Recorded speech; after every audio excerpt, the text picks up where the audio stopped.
Scam కేసులో నేడు కీలక పరిణామం చోటు చేసుకోనుంది. కవిత మధ్యంతర బెయిల్ పిటిషన్పై రౌస్ అవెన్యూ కోర్టు తీర్పు వెలువరించనుంది. ఉదయం 10:30 కవిత బెయిల్పై రౌస్ అవెన్యూ కోర్టు దీనిపై తీర్పు వెలువరించనుంది. దీంతో కవితకు బెయిలా జైలా అనే దానిపై తీవ్ర ఉత్కంఠ నెలకొంది. చిన్న కుమారుడి పరీక్షలు ఉన్న నేపథ్యంలో మధ్యంతర బెయిల్ ఇవ్వాలని కవిత కోర్టులో పిటిషన్ దాఖలు చేశారు.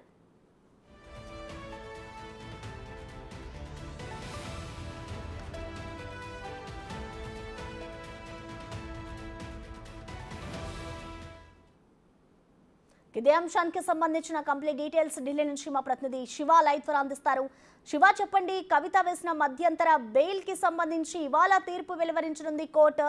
ఈ తీర్పుపై అయితే ఒక ఉత్కంఠ నెలకొంది.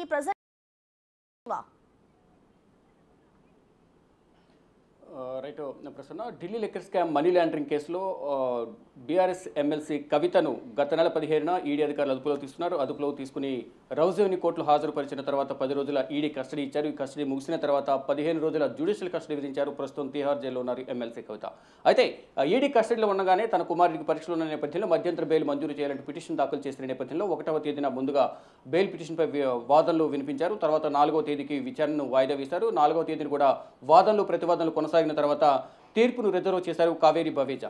అయితే ఈ రోజు ఉదయం 10:30 రౌస్ అవెన్యూ కోర్టు న్యాయమూర్తి కావేరి బవేజా కవిత మధ్యంతర బెయిల్ పిటిషన్పై తీర్పు వెలువరించబోతున్నారు. అయితే ఈ బెయిల్ పిటిషన్పై తీర్పు ఏ విధంగా ఉండబోతోంది అనేది ఉత్కంఠ కొనసాగుతోంది. అంటే బెయిల్ ఇస్తారా లేదా మళ్ళీ జైలుకు పంపిస్తారా కవిత అనే దానిపై కూడా చర్చ కొనసాగుతోంది. మొత్తంగా చూసుకుంటే స్కామ్ సంబంధించి కవిత కీలకంగా వ్యవహరించారు. ఢిల్లీ లిక్కర్ కేసు సంబంధించి పాలసీని రూపొందించింది కూడా కవితనే అంటూ ఈడీ అధికారులు అభియోగాలు నమోదు చేస్తున్నారు. దానిలో భాగంగానే కవితను ఇంకా విచారించాల్సి ఉంది కాబట్టి కవితకు బెయిల్ మంజూరు చేయొద్దు, బెయిల్ ఇవ్వడం వల్ల సాక్ష్యాలను ప్రభావితం చేసే అవకాశం ఉంటుందంటూ కూడా ఈడీ అధికారుల తరపున న్యాయవాదులు వాదనలు వినిపించారు. అంటే గతంలో ఏదైతే 10 రోజుల ఈడీ కస్టడీలో కవిత విచారణకు సహకరించలేదు కాబట్టి మళ్ళా విచారించాల్సి ఉంటుంది, మరింత సమాచారం సేకరించాల్సి ఉంటుంది. కాబట్టి ఈ సందర్భంలో కవితకు బెయిల్ మంజూరు చేయడం ద్వారా ఒక ఎంపీగా ఉన్నారు, మాజీ ఎంపీగా ఉన్నారు, ప్రజెంట్ ఎమ్మెల్సీగా ఉన్నారు కాబట్టి ప్రభావితమైన వ్యక్తి, సమాజంలో మంచి పలుకుబడి ఉన్న వ్యక్తి కాబట్టి సాక్ష్యాలను ప్రభావితం చేసే అవకాశం ఉంటుంది.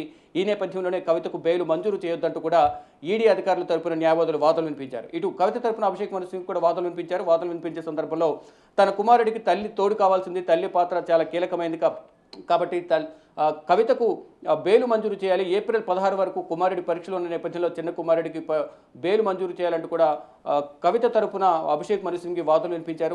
ఒక లెజిస్లేచర్గా కవితకు బెయిల్ మంజూరు చేయొచ్చంటూ కూడా కావేరి బవేజా ముందు అభిషేక్ మను సింగ్ తమ వాదనలు వినిపించారు. ఇక మరోవైపు ఇప్పటికే సగం పరీక్షలు పైగా అయిపోయాయి, ఇక పరీక్షలు లేవు.